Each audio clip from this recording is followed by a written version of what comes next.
Баршаңызға қайырлы күн достар. Бүгін сіздермен отбасылық асхана ас дайындаймыз. Бүгін біздің рецептімізде гемоглобині төмен адамдарға және де кішкентай балдарға, жүкті әйелдерге, қан аз адамдарға осындай витаминный салат дайындадық. Ең алдымен алмамызды екіге бөліп алдық, ішіндегісін тазалап алдым. Енді осыны кубиктарға тураймыз.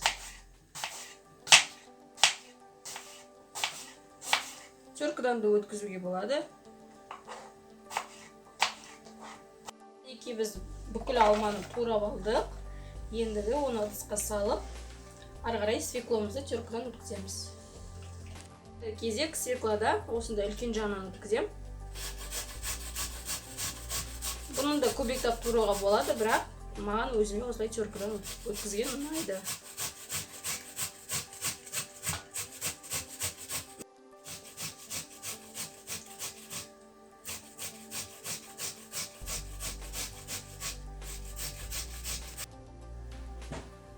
Ал мен свекломды теркадан өткізіп болдым. Енді осыны алманың үстіне саламын. Бұл тез жасалатын салат. 10 минутта жасалады. Әсіресе мына гемоглобині аз адамдарға өте пайдалы салат. Ендігі осының үстіне бір кесе 200 грамм болады. Осының ішінде 100-200 грамм. Осыны салып жүрем үстіне. Осының үстіне грецкий орех салам. Енді кезек бізде майонез қосамыз. Майонез болмаса йогурт қосуға болады. Енді заправка жасаймыз.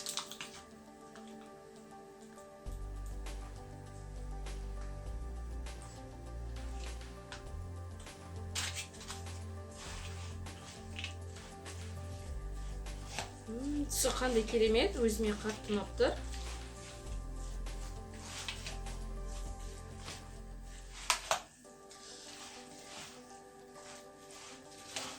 Мінекей осындай салат шықты бізде.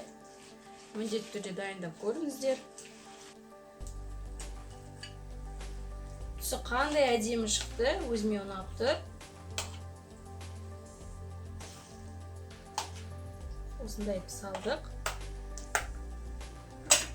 Мінекей, нағыз гемоглобині төмен адамдарға, кішкентай балдарға, әсіресе жүкті әйелдерге, гемоглобині аз адамдарға арналған витаминный салат. Өзіме қатты ұнайды. Егер майонезбен жемейтін болсаңыз, йогурт қосып жеуге болады, одан да дәмді болады. Ас болсын, сіздермен бірге бүгін отбасылық асхана ас дайындады. Сізге осы рецепт ұнаған болса, біздерге лайк басып, подписаться етіп, өз пікірлеріңізді қалдырып отырыңыздар. Сау болыңыздар.